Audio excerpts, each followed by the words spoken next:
Bonsoir, voici l'analyse technique du CAC 40 pour le 23 décembre. Et oui, plus qu'un jour. Alors, on regarde un petit peu le calendrier économique. Alors, il n'y a vraiment qu'une grosse information à retenir. Ça sera 14h30 aux US, les commandes de biens durables. Voilà, c'est vraiment que ce qu'il faut retenir.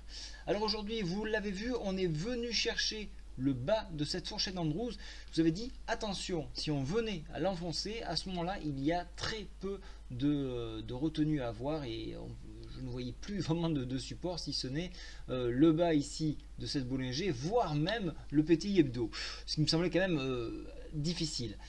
Donc il a été défendu, rattrapé. Ce qui est intéressant, c'est que nous avons préservé un retracement Fibo ici à 4563, donc ça c'est important. Et on a quand même buté sur la MM7 ici. Hein. Alors pour ceux qui étaient sur le chat, hein, je vous ai dit, il y a un court trade à 4582 max. On est allé chercher cette MM7. Ça a été pénible pour y aller, mais on est allé la toucher. Et malheureusement, on est redescendu derrière.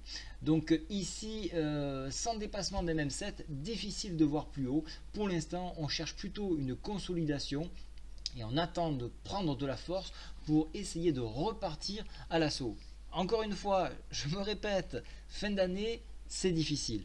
Il faut vraiment attendre des extrêmes pour travailler parce que là tout peut arriver. Tout peut arriver. On sait qu'en 2006 on va avoir un gros truc, on ne sait pas quoi, mais il va y avoir un gros truc, ça c'est sûr sûr sûr. Est-ce qu'on va avoir une rallonge sur le quantitative easing? Est-ce qu'on va avoir une modification de taux? Il y a tellement d'inconnus que les gens ne voudront pas rester en position pour la fin d'année. Voilà pourquoi je vous recommande de faire un petit peu la même chose, réduire la voilure, c'est important. Donc en dépassement d'MM7, on ira chercher les 4648 et à chaque fois que vous arrivez sur un palier, réduisez encore la voilure, remontez vos stops, sécurisez vos gains. Parce que là, comme je vous dis encore une fois, je me permets d'insister lourdement, on ne sait pas ce que ça peut donner au contact donc, de ces résistances et de ces supports. Donc à chaque fois, préservez vos gains. Et donc si on échoue sur MM7, hein, on repliera à nouveau, hein, chercher un appui dans un premier temps sur les 4563 points et sur enfoncement, nouvel test sur les 4540 points. Attention, je vous le rappelle, ou si vous ne le savez pas, au plus on teste des supports et résistances, au plus ils se fragilisent. Donc si on est venu tester une fois, deux fois, trois fois le bas de cette fourchette, je me méfierai un petit peu, malgré des signaux de retournement qui se présentaient et qui viennent d'avorter au niveau du stochastique, puisque là on présente quelque chose d'assez neutre, hein, puisque vous avez vu les deux moyennes ici sont K et D sont carrément très proche du parallélisme, donc on va se méfier quant à ce signal. Donc, quand même, petite note, il y a une belle mèche hein, de la part donc, des bulles ici, donc ils défendent quand même cette zone, donc ça c'est pas à prendre à la légère.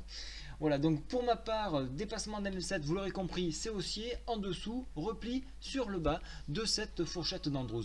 Je vous demanderai une petite attention, s'il vous plaît, si vous pouvez aller sur la page d'accueil de lecontactboursier.com, de me faire un retour par écrit sur le mail que vous avez ici, pour savoir si cela vous convient ou pas.